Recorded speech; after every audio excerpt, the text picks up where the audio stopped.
प्रिय बंधुओं, कार्तिकेय भगवान की कृपा का दिन आज दिनांक 11 तारीख स्कंद षष्ठी व्रत है।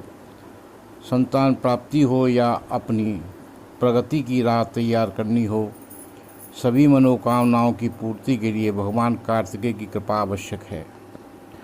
भगवान शिव और माता पार्वती के बड़े पुत्र भगवान कार्तिकेय देवताओं के सेनापति हैं। शत्रुओं अथवा शत्रु प्रवृत्तियों का पर विजय प्राप्त करने के लिए ही उनकी आराधना की जाती है और व्रत रखकर उन्हें प्रसन्न किया जाता है। आषाढ़ मास के स्कंद षष्ठी व्रत में भगवान कार्तिकेय की ही पूजा की जाती है। यह व्रत इस बार 11 जुलाई को होगा। यह व्रत दक्षिण भारत के राज्यों में बहुत लोकप्रिय है। वहाँ भगवान कार्तिकेय की स्कंद के नाम से पूजा जाता है और स्कंद षष्ठी तिथि को माता द्वारा अपनी संतान के लिए व्रत रखने का विशेष महत्व है। हालांकि उत्तर भारत में भी भगवान कार्तिकेय से आशीर्वाद प्राप्त करने भक्तों की कमी नहीं है। हिंदू पंचांग के अनुसार आषाढ़ मास की स्कंदी षष्ठी तिथि 11 जुलाई की सुबह 10:03 से शुरू होगी और अगले दिन यानी 12 जुलाई को दोपहर 12:32 तक समाप्त होगी। ऐसे में उदया तिथि के अनुसार स्कंद षष्ठी का व्रत 11 जुलाई को रखा जाएगा। इस दिन भगवान कार्तिकेय का विधि विधान से व्रत एवं पूजा करने से साधक शत्रुओं अथवा शत्रु प्रवृत्तियों पर विजय प्राप्त करता है और जीवन में चल रही समस्याओं से छुटकारा पाता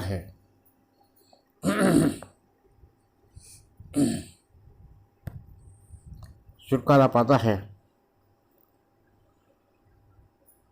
महिलाएं इस दिन संतान की लंबी उम्र, सुख समृद्धि और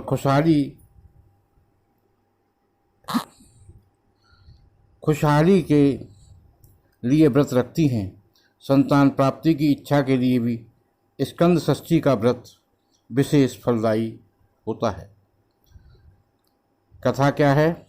स्कंद षष्ठी तिथि व्रत और आराधना को लेकर कई कथाएं प्रचलित हैं। यह कथा कहती है कि 3 राक्षस भाइयों शूरपद्मन, सिंहमुख और तारकासुर ने षष्ठी में भारी तबाही मचाई थी। शूरपद्मन को भगवान शिव से वरदान मिला था कि शिव की क्षमताएं ही उसे नष्ट कर सकती हैं। देवताओं को सेनापति बनने के बाद भगवान कार्तिकेय ने शूरपद्मन, सिंहमुख और तारकासुर का वध कर उनके आतंक से षष्ठी को मुक्त कराया। शुक्ल पक्ष की षष्ठी तिथि इन राक्षसों पर उनकी विजय का स्मरण कराती है। दूसरी कथा के अनुसार ऋषि च्यवन के नेत्रों की ज्योति चली गई थी। उन्होंने स्कंद षष्ठी व्रत रखा और स्कंद कुमार की आराधना की। व्रत के प्रभाव से उनके नेत्रों को ज्योति लौट आई। एक अन्य कथा में बताया गया है कि एक दिन ब्रह्मद का मृत बालक पुनर्जीवित हो गया था। विधि जान लें।